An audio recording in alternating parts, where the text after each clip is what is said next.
കർത്താവായ യേശുക്രിസ്തുവിൻ്റെ നാമത്തിൽ എല്ലാ വിശുദ്ധന്മാർക്കും സ്നേഹവന്ദനം. കർത്താവിൻ്റെ വലിയ കൃപയാൽ കർത്താവ് ഒരു ദിവസവും കൂടി നമുക്ക് ദാനമായി നൽകി. ആ കർത്താവിനെ നമുക്ക് അറിയുവാനും സ്നേഹിക്കുവാനും ആ കർത്താവിൻ്റെ കൂട്ടായ്മയിലായിരിക്കുവാനും കർത്താവ് അവസരം ഒരുക്കുന്നതോർത്ത് കർത്താവിനെ സ്തുതിക്കുന്നു. ഞാൻ ഇന്ന് നിങ്ങളോട് പറയാൻ ആഗ്രഹിക്കുന്നത് ഇസ്രയേലിനോടുള്ള ബന്ധത്തിൽ മിസ്രൈമിൻ്റെ അടിമത്തിൽ നിന്ന് വിടിവെച്ച് കനാൻ ദേശത്തിലേക്ക് നടത്തുമ്പോൾ ദൈവം അവരോട് പറയുന്ന നിങ്ങൾ സൂക്ഷിക്കണം എന്ന് പറയുന്ന ഒരു മുന്നറിയിപ്പിനെ കുറിച്ചൊരു ചെറിയ വിവരണം പറയാമെന്ന് ആഗ്രഹിക്കുക. നമ്മുടെ ജീവിതത്തിലും നമുക്ക് പാപത്തിൻ്റെ അടിമത്തിൽ നിന്നും വീണ്ടെടുക്കപ്പെട്ട നാം ഈ മരുഭൂമി യാത്രയിൽ നമ്മൾ സൂക്ഷിക്കേണ്ട അനേക കാര്യങ്ങൾ കഴിഞ്ഞ ദിവസങ്ങളിലൊക്കെ നമ്മൾ ചിന്തിക്കുകയുണ്ടായി. അപ്പോൾ ഇസ്രായേലിനോടുള്ള ബന്ധത്തിൽ പറഞ്ഞിരിക്കുന്ന ഈ കാര്യങ്ങളും നമ്മുടെ ജീവിതത്തോടുള്ള ബന്ധത്തിൽ വളരെ അനിവാര്യമായ കാര്യങ്ങളായതുകൊണ്ട്, കാരണം അവർക്ക് സംഭവിച്ചതെല്ലാം നമുക്കൊരു മുന്നറിയിപ്പായിട്ട് അതൊരു പിന്നെ നമ്മൾ അതിനെ മനസ്സിലാക്കി നമ്മൾ ജീവിക്കേണ്ടതിൻ്റെ അതിൻ്റെ ആ ശ്രേഷ്ഠതയെക്കുറിച്ച് എടുത്തു പറയുന്ന കാര്യമാണല്ലോ. അപ്പോൾ കാരണം അവരുടെ ജീവിതത്തിൽ സംഭവിച്ച ആ കാര്യങ്ങളെക്കുറിച്ച് കൊരിന്ത്യർ ലേഖനത്തിൽ എടുത്തു പറയുമ്പോഴത്തേക്കും 1 കൊരിന്ത്യർ 10-ാം അധ്യായത്തിൽ പൗലോസ് പറയുന്നത് പിന്നെ അതിൻ്റെ 10-6 ഇത് നമുക്ക് ദൃഷ്ടാന്തമായി ഭവിച്ചു. അത് നമുക്ക് ദൃഷ്ടാന്തമായി ഭവിച്ചു. അപ്പോൾ അതിൻ്റെ 11-ാം വാക്യത്തിൽ ഇത് ദൃഷ്ടാന്തമായിട്ട് അവർക്ക് സംഭവിച്ചു, ലോകാവസാനം വന്നെത്തിയിരിക്കുന്ന നമുക്ക് ബുദ്ധി ഉപദേശത്തിനായി എഴുതിയുമിരിക്കുന്നു. അപ്പോൾ നമുക്കതൊരു ദൃഷ്ടാന്തമാണ്. നമ്മുടെ ജീവിതത്തിലും അങ്ങനെയൊക്കെ സംഭവിക്കാനുള്ള സാധ്യതകളുണ്ട്. അതിന്ന് സംഭവിച്ചുകൊണ്ടിരിക്കുന്നു എന്നുള്ളൊരു യാഥാർത്ഥ്യം അത് നമ്മൾ ഈ വചനങ്ങൾ ധ്യാനിക്കുമ്പോൾ നമുക്കത് മനസ്സിലാകും. അപ്പം നമ്മൾ അതിൽ നിന്ന് നമുക്ക് പഠിക്കേണ്ട അനേക പാഠങ്ങളുണ്ട്. അപ്പം അവരോട് പറയുമ്പോൾ പറയുന്ന കാര്യങ്ങൾ നമ്മൾ ആവർത്തന പുസ്തകത്തിൽ നിന്നാണ് നമ്മൾ ചിന്തിക്കുന്നത്. ആവർത്തന പുസ്തകത്തിൽ 8-ാം അധ്യായം അതിൻ്റെ 11 മുതൽ 17 വരെയുള്ള വാക്യങ്ങളിലാണെങ്കിലും ഞാൻ ആ പോയിന്റുകൾ മാത്രം, കാരണം അത്രയും നിങ്ങൾ സമയം പോലെ അതൊന്ന് വായിച്ച് ധ്യാനിക്കുക. അപ്പോൾ അവിടെ 4 കാര്യങ്ങളെക്കുറിച്ചാണ് കർത്താവ് എടുത്തു പറയുന്നത്. അതിൽ ഒന്നാമത്തെ കാര്യം അതിൻ്റെ 1ഉം 2ഉം കാര്യം ആ 8-ാം അധ്യായം ആവർത്തനം 8-ന്റെ 11-ാം വാക്യത്തിൽ തന്നെ ഉണ്ട്. ഒന്ന്, നിന്റെ ദൈവമായ യഹോവയെ നീ മറക്കാതിരിപ്പാൻ നീ സൂക്ഷിക്കണം. അപ്പം അത് വളരെ വിലപ്പെട്ടൊരു കാര്യമാണ്. നിന്റെ ദൈവമായ യഹോവയെ നീ മറക്കാതിരിപ്പാൻ സൂക്ഷിക്കണം. രണ്ടാമത്തതും അതിനകത്ത് തന്നെയുണ്ട്, ഞാൻ ഇന്ന് നിന്നോട് കൽപ്പിക്കുന്ന അവൻ്റെ കൽപ്പനകളും വിധികളും ചട്ടങ്ങളും അലക്ഷ്യമാക്കാതിരിക്കണം. ആ കാര്യം സൂക്ഷിക്കണം എന്ന് പറഞ്ഞാൽ നമ്മൾ ദൈവത്തിൻ്റെ നിയമത്തെ അലക്ഷ്യമാക്കരുത്. മൂന്നാമത്തെ കാര്യം അതിൻ്റെ 14-ാം വാക്യത്തിലാണ്. അപ്പോൾ അവിടെ വായിക്കുന്നത്, നിന്റെ ഹൃദയം നിഗളിക്കാതിരിപ്പാൻ. പല നിലകളിൽ ജനങ്ങളിലേക്ക് നിഗളം കടന്നു വരാം. അപ്പോൾ നിഗളിക്കാതിരിക്കാൻ നീ സൂക്ഷിക്കണം. നമുക്കറിയാം, ഒന്നാമത്തെ പാവം നിഗളമായിരുന്നു. ലൂസിഫറിന് സംഭവിച്ചത് നിഗളമായിരുന്നു എന്ന് നമുക്കറിയാം.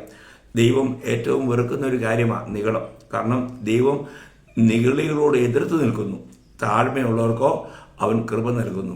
അപ്പം നമ്മുടെ ജീവിതത്തിൽ നിഗളം വരാതിരിക്കാൻ സൂക്ഷിക്കണം. ഇനി അതിൻ്റെ 17-ാം വാക്യത്തിലാണ് അവിടെ വായിക്കുന്നത് എന്താണ്, ദൈവമായ യഹോവയെ മറന്ന് എൻ്റെ ശക്തിയും എൻ്റെ കൈയുടെ ബലവും ഈ സമ്പത്തുണ്ടാക്കിയെന്ന് നിന്റെ ഹൃദയത്തിൽ പറയാതിരിപ്പാൻ സൂക്ഷിക്കണം. ഇവിടെ എല്ലാം സൂക്ഷിക്കേണ്ട കാര്യങ്ങൾ എന്ന് പറഞ്ഞാൽ ഇതൊക്കെ എൻ്റെ സ്വന്തം ശക്തിയാലാണ് ഞാനെല്ലാം നേടിയത് എന്ന് പറയാതിരിക്കാൻ സൂക്ഷിക്കണം. ഇങ്ങനെ 4 കാര്യങ്ങളെക്കുറിച്ചൊരു മുന്നറിയിപ്പ് അവർക്ക് കൊടുത്തിരുന്നു. എന്നാൽ നമുക്കറിയാം, അവരിതെല്ലാം മറന്ന് ജീവിച്ച ഒരു കാലഘട്ടമുണ്ടായി. ദൈവത്തെ മറന്ന് ജീവിച്ചു, തനിക്ക് തോന്നിയ പോലെ ജീവിച്ചു. അപ്പോൾ ദൈവത്തിൻ്റെ മുന്നറിയിപ്പുകളെ നമ്മൾ എത്രമാത്രം സൂക്ഷിക്കണം. അന്നും ഇന്നും നമ്മൾ ദൈവത്തിൻ്റെ എത്രമാത്രം അനുഗ്രഹങ്ങളാണ് പ്രാപിക്കുന്നത്. അപ്പോൾ അതിൽ ഒന്നാമത്തെ പോയിന്റ് മാത്രമേ ഇന്ന് ഞാൻ പറയുന്നുള്ളൂ. ബാക്കി 2, 3, 4 പോയിന്റുകൾ നാളെ പറയാമെന്ന് കർത്താവിൽ ആശിക്കുകയാണ്. അപ്പോൾ ഇവിടെ ഒന്നാമത്തെ കാര്യം എന്താണ്? നമ്മൾ നമ്മുടെ കർത്താവിനെ അല്ലെങ്കിൽ ദൈവത്തെ മറക്കാതിരിക്കാൻ സൂക്ഷിക്കണം. ഇന്ന് അനേകരും അറിഞ്ഞോ അറിയാതെയോ അവർ ദൈവത്തെ മനസ്സോടെ മറന്നു കളയുന്നു എന്നുള്ളതാണ് യാഥാർത്ഥ്യം. എന്നാൽ എന്തുകൊണ്ട് ദൈവത്തെ മറക്കാൻ പാടില്ല എന്ന് ചോദിച്ചാൽ, നമ്മൾ ഓരോ ദിവസവും ദൈവത്തിൽ നിന്ന് എത്രമാത്രം ഉപകാരങ്ങളാണ് പ്രാപിക്കുന്നത്. ദൈവത്തിൽ നിന്നും ഉപകാരം പ്രാപിക്കാത്ത ഏതെങ്കിലും ഒരു ദിവസമുണ്ടോ? അപ്പോൾ എല്ലാ ദിവസവും നമ്മൾ എണ്ണമറ്റ ഉപകാരങ്ങൾ ദൈവത്തിൽ നിന്നും പ്രാപിക്കുന്നു എന്നുള്ളതാണ്. അപ്പോൾ ദൈവത്തിൻ്റെ വചനം നമ്മളോട് പറയുന്നത് 103-ാം സങ്കീർത്തനം അതിൻ്റെ 1 മുതൽ 5 വരെയുള്ള വാക്യങ്ങൾ വായിക്കുമ്പോൾ, എൻ മനമേ യഹോവയെ വാഴ്ത്തുക, എൻ്റെ സർവാന്തരംഗവുമേ അവൻ്റെ വിശുദ്ധ നാമത്തെ വാഴ്ത്തുക, എൻ മനമേ യഹോവയെ വാഴ്ത്തുക, അവൻ്റെ ഉപകാരങ്ങളൊന്നും മറക്കരുത്. നോക്കണം, അവൻ്റെ ഉപകാരങ്ങൾ ഒന്നും മറക്കരുത്. അത് ദൈവത്തിൻ്റെ നമ്മളോടുള്ള ഒരു മുന്നറിയിപ്പാണ്. എന്നാൽ നമ്മളൊന്ന് ചിന്തിക്കുക, നമ്മുടെ ജീവിതത്തിൽ ദൈവം ചെയ്ത എത്ര ഉപകാരങ്ങൾ നമ്മൾ ഓർക്കുകയും അതിന് നന്ദി പറയുകയും ചെയ്യാറുണ്ട്. എന്നിട്ട് അടുത്തത് നോക്കണേ, എന്നിട്ട് പറയുകയാണ്, അവൻ നിന്റെ അകൃത്യമൊക്കെയും മോചിക്കുന്നു. നമ്മൾ ചിന്തിക്കുക, നമ്മൾ എത്രയോ ദൈവത്തിൻ്റെ നിയമങ്ങൾ, ദൈവത്തിൻ്റെതായിരിക്കുന്ന ഹിതം എല്ലാം വിട്ട് ജീവിക്കാറുണ്ട്. രക്ഷിക്കപ്പെട്ടെന്ന് പറയുന്ന ഒരു ദൈവവേദന തന്നെ ഏതെല്ലാം കാര്യത്തിൽ തെറ്റിപ്പോകുന്നുണ്ട്. എന്നാൽ ദൈവം എന്ത് ചെയ്യുക? ദൈവം നമ്മുടെ അകൃത്യങ്ങളെല്ലാം മോചിക്കുക. അവിടുന്ന് നമ്മളോട് ക്ഷമിച്ചുകൊണ്ടിരിക്കുന്നു. അതിൻ്റെ അർത്ഥം നമുക്ക് എങ്ങനെയും ജീവിക്കാമെന്നല്ല. ദൈവത്തിൻ്റെ പരിശുദ്ധാത്മാവ് നമ്മളെ ഉണർത്തുന്ന കാര്യങ്ങൾ നമ്മൾ ഏറ്റുപറഞ്ഞ് ഉപേക്ഷിക്കാൻ തയ്യാറാകണം. ഓരോ ദിവസവും നമുക്ക് മാനസാന്തരാനുഭവം ഉണ്ടായിരിക്കണം. നമ്മുടെ തെറ്റുകളെ, കുറവുകളെ നമ്മൾ കർത്താവിനോട് ഏറ്റു പറയണം. അങ്ങനെയെങ്കിൽ നമ്മളോട് ദൈവം അത് ക്ഷമിക്കും. ഇന്ന് ഏറ്റു പറയാത്ത എത്രയോ പാവങ്ങളും വഹിച്ചുകൊണ്ടാണ് അനേകരും ജീവിക്കുന്നത്. അതുകൊണ്ട് തന്നെ അവരിൽ ആ രക്ഷയുടെ സന്തോഷമില്ല. നമ്മൾ ചിന്തിക്കണം, നമ്മൾ രക്ഷിക്കപ്പെട്ട് നമ്മൾ രക്ഷ നഷ്ടമാകുകയല്ല, എന്നാൽ രക്ഷയുടെ സന്തോഷം നഷ്ടമാകും എന്ന് നമ്മൾ ഇതിനു മുൻപ് ചിന്തിച്ചും പഠിച്ചിട്ടുമുണ്ട്. അപ്പോൾ ഇവിടെ വായിക്കുകയാണ്, അവൻ നിന്റെ അകൃത്യമൊക്കെയും മോചിക്കുന്നു, നിന്റെ സകല രോഗങ്ങളെയും സൗഖ്യമാക്കുന്നു. നമ്മൾ ചിന്തിക്കണം, നമുക്ക് ഏതെല്ലാം നിലയിലുള്ള രോഗങ്ങൾ നമ്മളെ അഭിമുഖീകരിക്കുന്നുണ്ടെന്ന് അറിയാമോ? നമ്മളത് അറിയുന്നില്ല. എന്നാൽ ദൈവം അതിൽ നിന്നെല്ലാം നമ്മളെ രക്ഷിച്ച് കൊണ്ടുപോവുകയാണ്. നമ്മളിൽ അനേക രോഗങ്ങൾ ഇപ്പോഴും ഉണ്ട്. എന്നാൽ അതൊന്നും നമ്മളെ രോഗിയാക്കി കിടപ്പിലാക്കാതെ നമ്മളെ സൂക്ഷിക്കുന്നത് നമ്മുടെ കർത്താവാണ്. അതിനെക്കുറിച്ച് അനേകരും ബോധവാന്മാരല്ല. എന്നിട്ട് പറയാണ്, അവൻ നിന്റെ ജീവനെ നാശത്തിൽ നിന്നും വീണ്ടെടുക്കുന്നു. നോക്കുക, ശരിയല്ലേ? നമ്മുടെ ദൈവം നാശത്തിൽ നിന്നും വീണ്ടെടുത്തില്ലേ? നമ്മൾക്ക് ആർക്കെങ്കിലും നമുക്കറിയാം, നമ്മുടെ 89-ാം സങ്കീർത്തനം അതിൻ്റെ 48-ാം വാക്യത്തിൽ അതിൻ്റെ വായിക്കുന്നത്, ജീവിച്ചിരുന്ന് മരണം കാണാതിരിക്കുന്ന മനുഷ്യനാർ, തൻ്റെ പ്രാണനെ പാതാളത്തിൻ്റെ കയ്യിൽ നിന്നും വിടുവിക്കുന്നവനും ആരുള്ളൂ. അവിടെ ഒരു സേലാ ശബ്ദം കൂടെ ഉണ്ട്. നിന്ന് ചിന്തിക്കേണ്ട കാര്യമാണ്. പ്രിയമുള്ളവരെ, നമ്മളൊരിക്കലും നിനയാത്ത നാഴികയിൽ മരണം കടന്നു വരും. എന്നാൽ ജീവിച്ചിരിക്കുന്നവരാരും മരണത്തെക്കുറിച്ച് ചിന്തിക്കാറില്ല. ആ മരണത്തിന് വേണ്ടി ഒരുങ്ങാറില്ല. എന്തുകൊണ്ട് മരണത്തിന് വേണ്ടി ഒരുങ്ങണം? സന്തോഷത്തോടെ അതിനെ അഭിമുഖീകരിക്കുവാനായിട്ട്. ഏത് സമയവും മരണം കടന്നു വരാം ആർക്കും. അപ്പോൾ നമ്മളൊരു കാര്യം, ഈ ലോകത്തിൽ ജീവിച്ചിരിക്കുന്ന ഓരോരുത്തരും 70 ഏറിയാൽ 80 എന്നാണ്. അപ്പോൾ നമുക്ക് ഏത് സമയത്തും അത് അങ്ങനെ അവിടം വരെ പോകണോ? ഇല്ല. നമ്മൾ ഓരോ ദിവസവും നമ്മൾ വാർത്തകളിൽ നമ്മൾ വായിക്കുന്നുണ്ട്, എത്രയോ കുഞ്ഞു കുട്ടികൾ മരിക്കുന്നു, എത്രയോ ചെറുപ്പക്കാർ, യുവാക്കളൊക്കെ മരിക്കുന്നു. മരണം ഏത് സമയത്ത് സംഭവിക്കാം.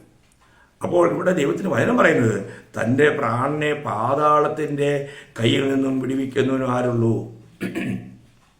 എന്ന് വെച്ചാൽ, നിങ്ങൾ യഥാർത്ഥമായി രക്ഷിക്കപ്പെട്ട വ്യക്തിയാണോ? നിങ്ങൾ രക്ഷിക്കപ്പെട്ടോ എന്ന് നിങ്ങൾ ഉറപ്പ് വരുത്തണം. ദാവീദ് 86-ാം സങ്കീർത്തനത്തിൻ്റെ 13-ാം വാക്യത്തിൽ വായിക്കുന്നത്, 86-ന്റെ 13, എന്നോടുള്ള നിന്റെ ദയ വലിയതല്ലോ, നീ എൻ്റെ പ്രാണനെ അധമപാതാളത്തിൽ നിന്നും രക്ഷിച്ചിരിക്കുന്നു. കണ്ടോ ആ രക്ഷയുടെ അനുഭവം? പ്രിയമുള്ളവരെ, ഇത് വളരെ വിലപ്പെട്ടതാണ്. നമുക്കിന്ന് ആ രക്ഷയുടെ അനുഭവം ഉണ്ടോ? അപ്പം രക്ഷിക്കപ്പെട്ട ഒരു ദൈവത്തിനെ സംബന്ധിച്ചിടത്തോളം അവൻ പ്രാപിച്ചത്, കാരണം നിത്യാഗ്നിയിൽ നിന്നും അവൻ വിടുതൽ പ്രാപിച്ചിരിക്കുക, നിത്യ ശിക്ഷാവിധിയിൽ നിന്നും വിടുതൽ പ്രാപിച്ചിരിക്കുക. അങ്ങനെയുള്ള ദൈവവേദിൽ എത്രമാത്രം ദൈവത്തെ സ്തുതിക്കാനും മഹത്വപ്പെടുത്താനും കടപ്പെട്ടവനാണ്. അങ്ങനെ രക്ഷിക്കപ്പെടുന്ന ഒരു വ്യക്തിക്ക് എപ്പോഴും ദൈവത്തോട് നന്ദിയുള്ളൊരു ഹൃദയം ഉണ്ടായിരിക്കും. അവിടെ 116-ാം സങ്കീർത്തനത്തിൽ നമ്മൾ വായിക്കുന്നത് അതിൻ്റെ 12 മുതൽ 14 വരെ, യഹോവയെ എനിക്ക് ചെയ്ത സകല ഉപകാരങ്ങൾക്കും ഞാൻ എന്ത് പകരം കൊടുക്കും? ഞാൻ രക്ഷയുടെ പാനപാത്രം എടുത്ത് യഹോവയുടെ നാമം വിളിച്ചപേക്ഷിക്കും. നോക്കുക, നമുക്ക് കർത്താവിൻ്റെ നാമം വിളിച്ചപേക്ഷിച്ച് അവിടത്തേക്ക് മഹത്വം കയറ്റാനില്ലാതെ നമുക്ക് എന്ത് കഴിയും പ്രിയമുള്ളവരെ? നമ്മൾ ചിന്തിക്കുക. കാരണം അതിൻ്റെ മുകളിൽ അതിൻ്റെ 8-ാം വാക്യത്തിൽ വായിക്കുന്നുണ്ട്, നീ എൻ്റെ പ്രാണനെ മരണത്തിൽ നിന്നും എൻ്റെ കണ്ണിനെ കണ്ണുനീരിൽ നിന്നും എൻ്റെ കാലിനെ വീഴ്ചയിൽ നിന്നും രക്ഷിച്ചിരിക്കുന്നു. കണ്ടോ, നമ്മൾ ഈ യഥാർത്ഥമായിരിക്കുന്ന വിടുതൽ ദൈവത്താൽ പ്രാപിച്ചതാ. ദൈവം നമ്മളെ സൂക്ഷിക്കുന്നുണ്ടല്ലേ? അപ്പോൾ നമ്മൾക്ക് വിവിധ നിലകളിൽ നമ്മുടെ നിത്യമായ നാശത്തിൽ നിന്നും കർത്താവ് നമ്മളെ രക്ഷിച്ചു.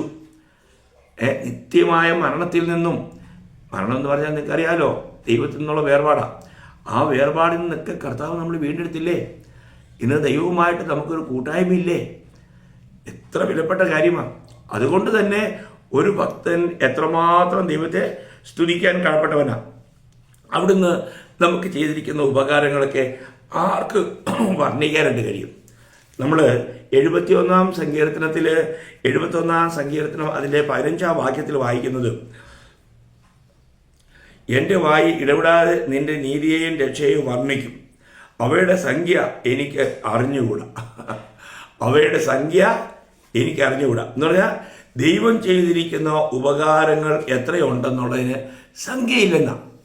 അതേ കാര്യം തന്നെ ദാവീദ് 40-ാം സങ്കീർത്തനം അതിൻ്റെ 5-ാം വാക്യത്തിൽ വായിക്കുന്നത്, എൻ്റെ ദൈവമായ യഹോവയെ നീ ചെയ്ത അത്ഭുത പ്രവൃത്തികളും ഞങ്ങൾക്ക് വേണ്ടിയുള്ള നിന്റെ വിചാരങ്ങളും വളരെയാകുന്നു. നിന്നോട് സദൃശൻ ആരുമില്ല. ഞാൻ അവയെ വിവരിച്ച് പ്രസ്താവിക്കുമായിരുന്നു, എന്നാൽ അവ എണ്ണിക്കൂടാതെ വണ്ണം അധികമാകുന്നു. എണ്ണി തീർക്കാൻ പോലും പറ്റത്തില്ല. നമ്മൾ ചിന്തിക്കാതെ മക്കളെ, നമ്മുടെ ജീവിതത്തിൽ യഥാർത്ഥത്തിൽ ഓരോ ദിവസവും നമ്മൾ ദൈവത്തിൽ നിന്നും പ്രാപിക്കുന്ന നന്മകൾ നമുക്കൊന്ന് എണ്ണി തീർക്കാൻ പറ്റുമോ? രാവിലെ രാത്രിയിൽ നമ്മൾ കിടന്നുറങ്ങിയപ്പോൾ, അല്ലേ, ഇന്ന് രാത്രിയിൽ കിടന്നുറങ്ങുമ്പോൾ പോലും അനേകരും ദുഷ്ടവിചാരങ്ങളും ലോക ചിന്തകളും അവരെ ഭരിക്കുന്നത്. എന്നാൽ യഥാർത്ഥ രക്ഷിക്കപ്പെട്ട ഒരു ദൈവത്തിൽ ഭരിക്കേണ്ടത് എന്തുവാ? ദൈവികമായ ചിന്തകളാണ്, ആത്മീയമായ ചിന്തകളാണ്. ഞാൻ സാധാരണ എപ്പോഴും കൂട്ടായ്മയിൽ പറയാറുണ്ട്, നിങ്ങൾ കിടന്നുറങ്ങാൻ പോകുന്നതിന് മുൻപായി ദൈവത്തിൻ്റെ വചനം വായിച്ച് അത് ധ്യാനിച്ച് ആ ധ്യാനത്തിൽ നിങ്ങൾ പോയി കിടന്നുറങ്ങും. നിങ്ങൾ ചിന്തിക്കണം, രാവിലെ എഴുന്നേൽക്കുമ്പോൾ നിങ്ങൾക്കൊരു പ്രത്യേകമായ ഒരു സന്തോഷം അനുഭവിക്കാനായിട്ട് കഴിയും. കാരണം രാത്രിയിലും ദൈവത്തിൻ്റെ പരിശുദ്ധാത്മാവിൻ്റെ കൃത്യതയോടുകൂടി ഒരു ഇടപെടലുണ്ടാവും. വളരെ നമ്മൾ 63-ാം സങ്കീർത്തനം വായിക്കുമ്പോൾ അതിൻ്റെ 63-ാം സങ്കീർത്തനം അതിൻ്റെ 5-6 വാക്യം, എൻ്റെ കിടക്കയിൽ നിന്നെ ഓർക്കുകയും ഞാൻ രാത്രിയാമങ്ങളിൽ നിന്നെ ധ്യാനിക്കുകയും ചെയ്യുമ്പോൾ എൻ്റെ പ്രാണന് മജ്ഞയും മേധസ്സും കൊണ്ട് എന്നപോലെ തൃപ്തി വരുന്നു. എൻ്റെ വായി സന്തോഷമുള്ള അതരങ്ങളാൽ നിന്നെ സ്തുതിക്കുന്നു. കണ്ടോ, രാവിലെ എഴുന്നേറ്റ് വരുമ്പോൾ ഞാൻ വീണ്ടും വിശുദ്ധന്മാരെ ഓർപ്പിക്കാറുള്ളൊരു കാര്യം, നമ്മൾ രാവിലെ എഴുന്നേറ്റ് വരുമ്പോൾ ആ നന്ദിയുള്ള ഹൃദയത്തോടെ നമ്മുടെ കർത്താവിനെ നോക്കി ഒന്ന് സ്മൈൽ ചെയ്യണം, ഒന്ന് ചിരിക്കണം. എൻ്റെ കർത്താവേ, ഈ രാത്രിയിലും അവിടുന്ന് എന്നെ കാത്തു പരിപാലിച്ചു. ഞാൻ ഉറങ്ങിയപ്പോഴും അവിടുത്തെ ആ കരുതൽ എനിക്ക് വേണ്ടി ഉണ്ടായിരുന്നു. ഞാൻ നന്ദി പറയുന്നു. എന്തു വലിയ കാര്യമറിയോ? കർത്താവ് നമ്മൾ രാവിലെ എഴുന്നേൽക്കുമ്പോൾ തന്നെ ആ കർത്താവിൻ്റെ മുഖത്തേക്ക് നോക്കുന്നുണ്ടോ? കർത്താവിനെ നമ്മളെപ്പോഴും നമ്മുടെ മുമ്പിൽ വയ്ക്കണം. ആ കർത്താവുമായിട്ട് നമുക്ക് ആഴമായ ഒരു ബന്ധമുണ്ടായിരിക്കണം. എത്ര വിലപ്പെട്ട കാര്യമാണ്. ദൈവം ചെയ്ത ഉപകാരങ്ങൾ രാത്രിയിൽ എത്രയോ പേർക്ക് ഉറങ്ങാൻ കഴിയുന്നില്ല. എത്രയോ പേർ തിരിഞ്ഞും മറിഞ്ഞും കിടന്ന് സമയം കളയുന്നു. എന്നാൽ ഒരു സുഖകരമായ ഉറക്കം പോലും ദൈവം നമുക്ക് തരുന്നതാ. അതുപോലും പലരും മനസ്സിലാക്കുന്നില്ല. ദൈവമല്ലേ നമ്മളെ രാവിലെ ഉണർത്തുന്നത്. ദൈവം നമ്മളെ ഉണർത്തിയില്ല എങ്കിൽ നമ്മൾ ഉണരുകയില്ല. നമ്മൾ ചിന്തിക്കണം. അപ്പോൾ അങ്ങനെയാണെങ്കിൽ ആ രാവിലെ തന്നെ നമ്മൾ എന്ത് ചെയ്യണം? ദൈവത്തെ സ്തുതിക്കുവാൻ കടപ്പെട്ടവരാ. ദൈവത്തിൽ നിന്നും ഉപകാരം പ്രാപിക്കുന്നവർക്ക് ദൈവത്തെ സ്തുതിക്കാതിരിക്കാൻ കഴിയില്ല. നമുക്കറിയാം ദാവീദ് ഒരിക്കൽ ദൈവത്തിൻ്റെ സന്നിധിയിൽ ചെന്ന് ഈ ഉപകാരങ്ങളൊക്കെ പ്രാപിച്ച ദാവീദ് പറയുന്നൊരു കാര്യം 1 ദിനവൃത്താന്തം അതിൻ്റെ 17-ാം അധ്യായത്തിൻ്റെ 16-ാം വാക്യം. അപ്പോൾ ദാവീദ് അകത്ത് ചെന്ന് യഹോവയുടെ സന്നിധിയിൽ ഇരുന്ന് പറഞ്ഞതെന്നാൽ, യഹോവയായ ദൈവമേ, നീ എന്നെ ഇത്രത്തോളം കൊണ്ടുവരുവാൻ ഞാൻ ആർ, എൻ്റെ ഗ്രഹവും എന്തുള്ളൂ. നോക്കുക, ദൈവം അവനോട് ചില വാഗ്ദത്തങ്ങൾ പറഞ്ഞപ്പോൾ ദാവീദ് പറയുന്നൊരു കാര്യമാണ്, എൻ്റെ ദൈവമേ. നമ്മളോടുള്ള ദൈവത്തിൻ്റെ സ്നേഹവും കരുണയൊക്കെയാണ് പ്രിയമുള്ളവരെ. നമ്മളെ എത്രമാത്രം ദൈവം സ്നേഹിക്കുന്നറിയാവും. അപ്പം പിതാവ് ഏകജാതനായ നമ്മുടെ കർത്താവിനെ സ്നേഹിക്കുന്ന പോലെ അതേ സ്നേഹത്തിലാണ് നമ്മളെ സ്നേഹിക്കുന്നത്. നമ്മൾ മനസ്സിലാക്കണം. നമ്മൾ യോഹന്നാൻ 17:23 ആ കാര്യം വായിക്കുന്നുണ്ട്. ഞാൻ ഒരു കാര്യം ഞാൻ പറയാം, നമ്മളോടുള്ള ദൈവത്തിൻ്റെ സ്നേഹവും കരുണയും കരുതലും എത്ര വലുതാണ്. ദൈവം നമുക്ക് ചെയ്തിരിക്കുന്ന ഉപകാരങ്ങൾ എത്ര വലുതാണ് പ്രിയമുള്ളവരെ. അപ്പം ഈവൻ നമുക്കറിയാമല്ലോ, ഉൽപ്പത്തി പുസ്തകത്തിൽ യാക്കോബ് പറയുന്ന ഒരു കാര്യം, ഉൽപ്പത്തിയുടെ പുസ്തകം അതിൻ്റെ 31-ാം അധ്യായം 42-ാം വാക്യത്തിൽ നമ്മൾ വായിക്കുന്നത് ഇങ്ങനെയാണ്: എൻ്റെ പിതാവിൻ്റെ ദൈവമായ അബ്രഹാമിൻ്റെ ദൈവവും ഇസ്ഹാക്കിൻ്റെ ദൈവവുമായവൻ എനിക്കില്ലായിരുന്നു എങ്കിൽ നീ ഇപ്പോൾ എന്നെ വെറുതെ അയച്ചു കളയുമായിരുന്നു. നോക്കണം, നീ എന്നെ വെറുതെ അയച്ചു കളയുമായിരുന്നു.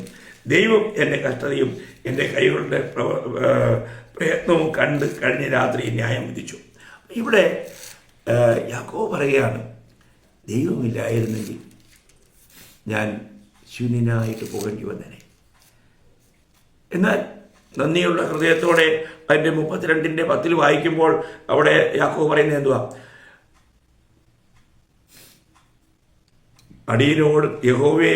അടിയനോട് കാണിച്ചിരിക്കുന്ന സകല ദയയ്ക്കും സകല വിശ്വസ്തതയ്ക്കും ഞാൻ അപാത്രമത്രേ. കണ്ടോ, ഞാൻ അപാത്രമത്രേ. ഞാൻ ഇതിനൊന്നിനും യോഗ്യനല്ല കർത്താവേ. നമ്മൾ ചിന്തിക്കണം പ്രിയമുള്ളവരെ, ഒരുവനായ ദൈവത്തിന് നമ്മളോട് കരുണ തോന്നി, നമ്മളെ രക്ഷിച്ചു. നമ്മൾ വീണ്ടെടുക്കപ്പെട്ട നമ്മൾ ദൈവമക്കൾ എന്നുള്ള ആ ഒരൊറ്റ പദവി പോരെ പ്രിയമുള്ളവരെ. ആ ഒരൊറ്റ പദവിക്ക് നമ്മുടെ ജീവിതകാലം മുഴുവനും നമ്മൾ എത്രയെല്ലാം പരിശ്രമിച്ചാലും നമുക്ക് ലഭിക്കുമോ? ഒരിക്കലുമില്ല. ഇന്ന് അബ്ബാ പിതാവേ എന്ന് വിളിച്ചുകൊണ്ട് ദൈവത്തിൻ്റെ കൃപാസനത്തിന് അടുത്ത് വരുവാൻ ദൈവം നമുക്ക് അവസരം നൽകിയില്ലേ? അതിനുള്ള അനുഗ്രഹമല്ലേ ദൈവം നമുക്ക് നൽകിയേ? അപ്പോൾ ഇവിടെ നമുക്ക് നമ്മുടെ ജീവിതത്തിൽ നമ്മൾ എപ്പോഴാണ് ദൈവത്തെ ഓർക്കേണ്ടത്? ശലോമോൻ സഭാപ്രസംഗിയിൽ പറയുന്ന ഒരു വാക്യം പറയുന്നത്, സഭാപ്രസംഗി അതിൻ്റെ 12-ാം അധ്യായം അതിൻ്റെ 1-ാം വാക്യം, നിന്റെ യൗവനകാലത്ത് നിന്റെ സൃഷ്ടാവിനെ ഓർത്തുകൊള്ളുക. നിന്റെ യൗവനകാലത്ത്. ഇന്നത്തെ യുവാക്കന്മാരോട് ഇതൊന്നും പറഞ്ഞാൽ അവർക്കതൊന്നും വേണ്ട. അവർക്ക് ആകെപ്പാടെ വേണ്ടത് ഒരു മൊബൈലാണ്. ബസ്, വേറെ ഒന്നുമല്ല അവർക്ക് വേണ്ടത്. ഈ മൊബൈലിൽ കളിച്ചുകൊണ്ടിരിക്കുക, അല്ലെങ്കിൽ കമ്പ്യൂട്ടറിൽ കളിച്ചുകൊണ്ടിരിക്കുക. വളരെ ദുഃഖകരമായ കാര്യമാണ്. അവരുടെ ജീവിതം അവർ നഷ്ടപ്പെടുത്തുകയാണ്. എൻ്റെ കൂട്ടത്തിൽ ജോലി സമയത്ത് ഒരു മേജർ ഉണ്ടായിരുന്നു. അദ്ദേഹം രാവിലെ വന്നു കഴിഞ്ഞാൽ കമ്പ്യൂട്ടർ തുറന്നു വെച്ചുകൊണ്ട് ആ ഒരു കുറുക്കനൊരു മുന്തിരിയായിക്കൊണ്ട് ചാടുന്ന ഒരു കളിയുണ്ട്. എനിക്ക് അതിൻ്റെ വിശദമായിട്ടുള്ള കാര്യങ്ങൾ അറിയത്തില്ല. പക്ഷേ അദ്ദേഹം അതും കണ്ടുകൊണ്ടിരിക്കും. തൻ്റെ ഡ്യൂട്ടി ഒന്നും ചെയ്യാല. അവസാനം തനിക്ക് വാണിംഗ് കൊടുത്തു, അവസാനം പിരിച്ചു കിട്ടും. നമ്മൾ ചിന്തിക്കണം, തനിക്ക് ആ കളി കണ്ടുകൊണ്ടിരുന്നാൽ മതി, വേറെ എങ്ങും അല്ല തൻ്റെ ശ്രദ്ധ. തൻ്റെ ഡ്യൂട്ടി ചെയ്യുവാനായിട്ടൊരു ഉത്സാഹമില്ല. എത്ര വഞ്ചിക്കുന്ന ലോകം. ദൈവമക്കളെങ്കിലും ഈ കാര്യത്തിൽ വിവേകവാന്മാരായിരിക്കണം. നമ്മൾ ദൈവത്തിൽ നിന്നും പ്രാപിച്ച ഉപകാരങ്ങൾക്ക് നമ്മൾ ദൈവത്തോട് നന്ദി ഉണ്ടായിരിക്കണം. അപ്പോൾ നമ്മൾ എന്ത് ചെയ്യണം? നമുക്ക് കർത്താവിനെ സ്തുതിക്കുവാനായിട്ട് ദുഷ്ടന്മാരെന്ത് ചെയ്യും? നമ്മൾ വിശുദ്ധന്മാർ രാവും പകലും ഒരുപോലെ കർത്താവിനെ സേവിക്കുമ്പോൾ ദുഷ്ടന്മാർ രാത്രിയാകെ നോക്കിയിരിക്കും. നമുക്കറിയാം, നമ്മൾ സങ്കീർത്തനങ്ങൾ വായിക്കുമ്പോൾ 11-ാം സങ്കീർത്തനം അതിൻ്റെ 2-ാം വാക്യത്തിൽ വായിക്കുന്നത്, ഇതാ ദുഷ്ടന്മാർ ഹൃദയപരമാർത്ഥികളെ ഇരുട്ടത്ത് എയ്യേണ്ടതിന് വില്ല് കുലച്ച് അസ്ത്രജ്ഞാനങ്ങൾ കൊടുക്കുന്നു. അവർ ഇരുട്ട് നോക്കിയിരിക്കുക. ഇച്ചിരി ഇരുട്ടി കഴിഞ്ഞാൽ പിന്നെ അവരുടെ വിളയാട്ടമാണ്. നോക്കുക, നമ്മളൊരു കാര്യം മനസ്സിലാക്കണം. ഈ ലോക ജീവിതത്തിൽ നമ്മൾ എത്രമാത്രം ദൈവവുമായിട്ട് വലിയ ബന്ധമുള്ളവരായിരിക്കണം. നമുക്ക് ദൈവവുമായിട്ടൊരു യഥാർത്ഥമായ ബന്ധമുണ്ടോ? രാത്രിയിൽ നമ്മൾ തെസ്സലോനിക്ക ലേഖനത്തിലും വായിക്കുന്നുണ്ട്. 1 തെസ്സലോനിക്കർ അതിൻ്റെ 5-ാം അധ്യായം 7-ാം വാക്യത്തിൽ, 1 തെസ്സലോനിക്കർ 5:7 അവിടെ വായിക്കുന്നത്, ഉറങ്ങുന്നവർ രാത്രി ഉറങ്ങുന്നു, മദ്യപിക്കുന്നവർ രാത്രിയിൽ മദ്യപിക്കുന്നു. അതൊക്കെ പണ്ടത്തെ കാര്യമാണ്. ഇന്ന് പട്ടാപ്പകലും മദ്യപിച്ചിട്ട് വലിയ അഭിമാനം കൊള്ളുന്നവരാണ്. പാവം അതിൻ്റെ അങ്ങ് ഉന്നത നിലവാരത്തിലെത്തിയിരിക്കുക. നമ്മൾ ചിന്തിക്കണം. ഇന്ന് ഒരിക്കലും നമ്മൾ ചിന്തിക്കാത്ത കാര്യങ്ങളല്ലേ ലോകത്ത് നടക്കുന്നേ. എന്നാൽ ഇതിൽ നിന്നെല്ലാം കർത്താവ് നമ്മളെ രക്ഷിച്ച് നമ്മളെ നടത്തുന്നെങ്കിൽ നമ്മുടെ ദൈവത്തോട് എത്രമാത്രം നന്ദിയുള്ളവരായിരിക്കണം. അപ്പോൾ മറ്റൊരു കാര്യം, പെട്ടെന്ന് മനുഷ്യൻ മറക്കാനുള്ള വേറൊരു കാര്യം, ദൈവം അവരെ അനുഗ്രഹിക്കുമ്പോൾ അവർക്ക് ലഭിക്കുന്ന നന്മയിൽ അവർ ദൈവത്തെ മറന്ന് പോകാനായിട്ട് ഇടയുണ്ട്. നമ്മൾ ആവർത്തന പുസ്തകം തന്നെ 6-ാം അധ്യായം അതിൻ്റെ 11-12 വാക്യം വായിക്കുമ്പോൾ പിന്നെ വളരെ വലുതാണ്. അപ്പോൾ ഇവിടെ നമ്മൾ അതിൻ്റെ ആക്ച്വലി പിന്നെ 10 പോലും വായിക്കണം. നിന്റെ ദൈവമായ യഹോവ നിനക്ക് തരാമെന്ന് അബ്രഹാം, ഇസ്ഹാക്ക്, യാക്കോബ് എന്ന നിന്റെ പിതാക്കന്മാരോട് സത്യം ചെയ്ത ദേശത്തേക്ക് നിന്നെ കൊണ്ടുവന്ന് നീ പണിയാത്ത വലുതും നല്ലതുമായ പട്ടണങ്ങളും നീ നിറയ്ക്കാതെ സകല സമ്പത്തും നിറഞ്ഞിരിക്കുന്ന വീടുകളും നീ കുഴിക്കാത്ത കിണറുകളും നീ നട്ടുണ്ടാക്കാത്ത മുന്തിരിത്തോട്ടങ്ങളും ഒലിവ് തോട്ടങ്ങളും നിനക്ക് തരികയും നീ തിന്ന് തൃപ്തി പ്രാപിക്കുകയും ചെയ്യുമ്പോൾ നിന്നെ അടിമ വീടായ മിസ്രൈമിൽ നിന്നും കൊണ്ടുവന്ന യഹോവയെ മറക്കാതിരിപ്പാൻ സൂക്ഷിച്ചുകൊള്ളുക. അപ്പോൾ ഇവിടെ നമുക്കറിയാം, ആൾക്കാർ തിന്ന് കഴിയുമ്പോൾ എല്ലാം മറന്നുപോകും. നമ്മൾ സാധാരണ മലയാളത്തിലൊരു ഒരു ചൊല്ലുണ്ടല്ലോ, പാലം കിടക്കുവോളം നാരായണ നാരായണ, പാലം കിടന്നു കഴിയുമ്പോൾ കൂരായണ കൂരായണ എന്ന് പറയുന്ന പോലെ മനുഷ്യൻ തിന്ന് തൃപ്തനാകുമ്പോൾ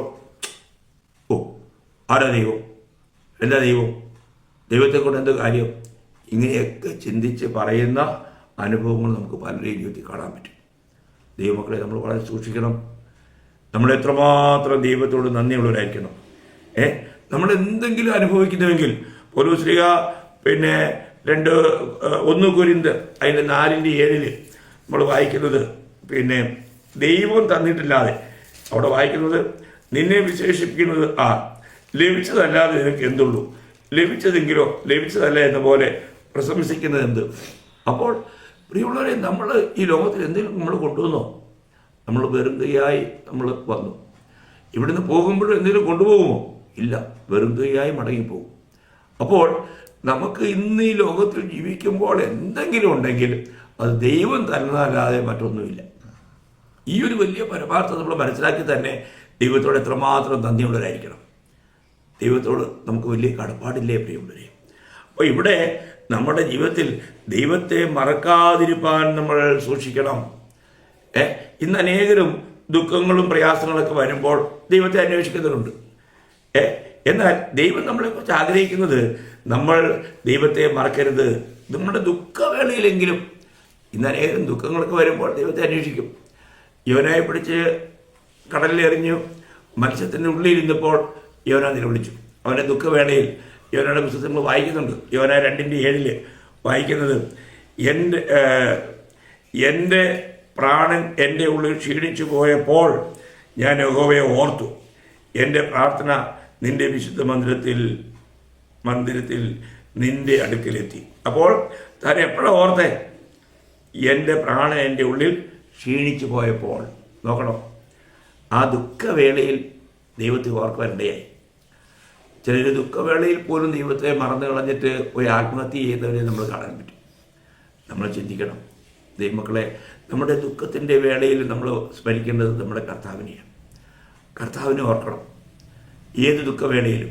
നമുക്കറിയാം, പൗലോസിനെയും ശീലാസിനെയും പിടിച്ച് വളരെ അടിച്ച് ആ കാരാഗൃഹത്തിൽ കിടക്കുമ്പോൾ അവർ അർദ്ധരാത്രിയിൽ അവർ പ്രാർത്ഥിച്ച് പാടി സ്തുതിച്ചു. അവർ ദൈവത്തെ സ്തുതിക്കുകയതേ. കല്ലെറി കൊണ്ടുമ്പോഴും സ്തെഫാനോസ് സ്വർഗത്തിലേക്ക് ഉയരങ്ങളിലേക്ക് നോക്കുകയതേ. നമ്മുടെ ഏത് പ്രതികൂലത്തിലും നമ്മൾ ദൈവത്തെ ഓർക്കണം. അവിടെ ദൈവത്തിൻ്റെതായിരിക്കുന്ന ഒരു വലിയ കൃപ നമ്മളിലേക്ക് പകരപ്പെടും. എത്ര അനുഗ്രഹിക്കപ്പെട്ട ബന്ധമാണ് ദൈവമായിട്ട്. അപ്പോൾ നമ്മൾ അങ്ങനെ ദൈവത്തെ നമ്മൾ അറിഞ്ഞില്ല എങ്കിൽ ദൈവത്തിന് വചനം തരുന്ന ചില മുന്നറിയിപ്പുകൾ ഞാൻ പ്രത്യേകം പറയട്ടെ. ദൈവത്തെ മറക്കുന്നവർ അവർക്ക് നിത്യനിന്ദയും മറന്നുപോകാത്ത നിത്യലജ്ജയും അവർക്ക് വരുത്തും എന്നാണ് യിരെമ്യാ പ്രവചനം 23:40 നമ്മൾ വായിക്കുന്നത്. മാത്രമല്ല അവർ കരച്ചിലേക്ക് തിരിയും എന്ന് യിരെമ്യാവ് തന്നെ 3:21 പറയുന്നുണ്ട്. അപ്പോൾ മാത്രമല്ല സങ്കീർത്തനം 50:22 എല്ലാവർക്കും വളരെ സുപരിചിതമായ വാക്യമാണ്. ദൈവത്തെ മറക്കുന്നവരെ ഓർത്തുകൊള്ളുവിൻ, അല്ലെങ്കിൽ ഞാൻ നിങ്ങളെ കീറിക്കളയും, വിടിവിപ്പാൻ ആരും ഉണ്ടാകുകയില്ല. നോക്കണം, അപ്പോൾ ദൈവം കീറിക്കളയുന്നൊരു അനുഭവം അങ്ങനെയുള്ളവർക്കുണ്ട്. ദൈവത്തെ മറക്കുന്നത് എത്ര ഭയങ്കരമാണ്.